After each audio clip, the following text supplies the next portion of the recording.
The new Audi Q6 E-Tron has some big boots to fill, as it's the electric equivalent of the Q5. Now, despite being 7 years old and starting from about £50,000, the Q5 was the best-selling Audi in 2023 by quite some margin, selling 332,000 units. It's also interesting to note that the Q5 sold about twice as many units as every single Audi electric vehicle combined. The electric Q6 then better add something new to the table if it wants to rival those figures of the Q5. In terms of underpinnings, the Q6 starts on a strong foot.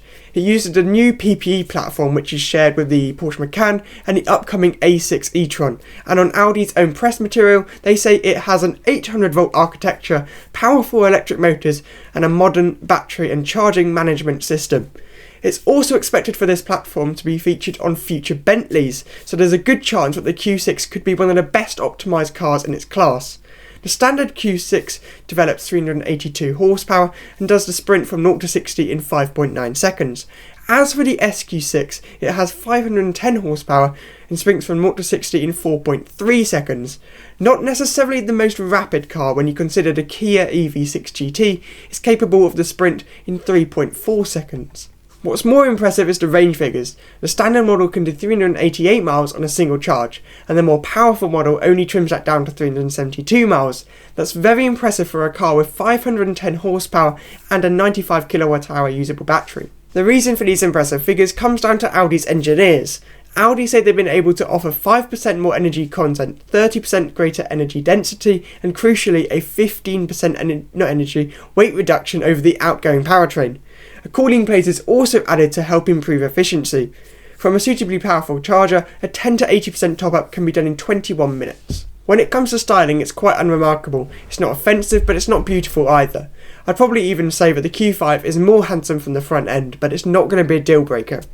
The Q6 has yet more lighting technology, with the rear light bar made of 360 segments that have a range of set patterns. It can also project signals such as a warning triangle when the hazard lights are pressed. On the inside, Audi has opted for the curved infotainment setup. I'm not sure this is the most visually appealing setup in the world, with quite large bezels. I do prefer the interior of the BMW iX, but other journalists have reported that material quality is very good, if a little dark and unvaried, while build quality is nearly up there with the BMW iX. Practicality is quite impressive. The Q6 has a front boot for cables and a 526 litre main boot, which is larger than that of the Audi Q8 E-Tron, which is supposed to be the upper car in the range. The Q6 can even tow 2.4 tonnes. Rear space is said to be reasonable, although not exceptional. Pricing is very reasonable for the Q6. It starts from a notch under £69,000 and offers significantly more range than rivals such as the Genesis GV70 Electrified. Meanwhile, the SQ6 costs from just under £93,000.